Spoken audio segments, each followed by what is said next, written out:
Hej granne! Ja, god morgon, god morgon. Ja, har du sett vår trädgårdstomte förresten? Ja, just det ja.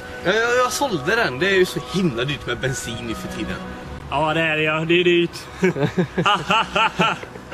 Ja, det, ja. Ja, något annat som har blivit dyrt är ju priset på äpplen nu ja. Ja, just det, det stämmer ja. Ja.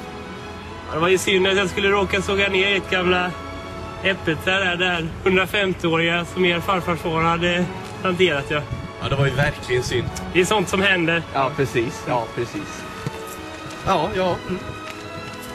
Jo, förresten. Ni behöver inte arga när jag råkar köra över eran katt med gräsklipparen någon dag.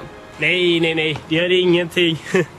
Jag tyckte det var lite skum färg på gräsmattan, men det är ju bara... Vi hade inga personliga band alls till den katten, så det är sånt som händer. Skönt. Ja, det är ingen fara alls. Och just det, jag fick ju låna er bil igår ja. Ja, just det ja. Hur gick det? Ja, jag sålde den faktiskt. Ja, den var ju rätt dålig faktiskt. Ja, den var ju det. Ja, det har ju varit med. Eller, det var ju nyköpt sådär, men... Och så fick jag så himla bra pris för den också, 500 spänn. Och så fick jag en bulle också. Ja, det är kanon. Ja, det är så det är. Ja, men vi syns på Gansföreningens årsmöte sen då. Ja, det är vi. Jajamän. Ja. Ha det bra. Ha det så bra, Ganne. Hej.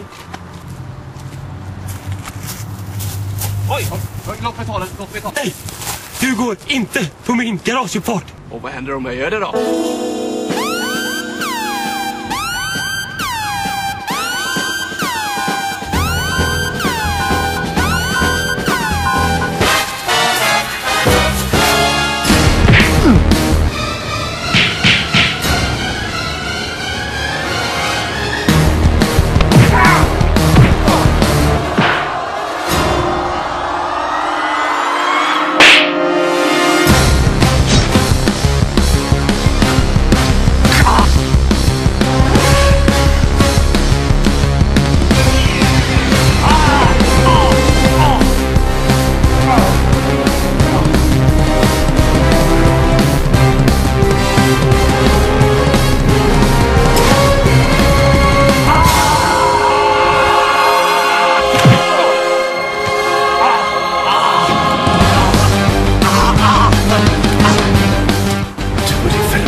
Ja.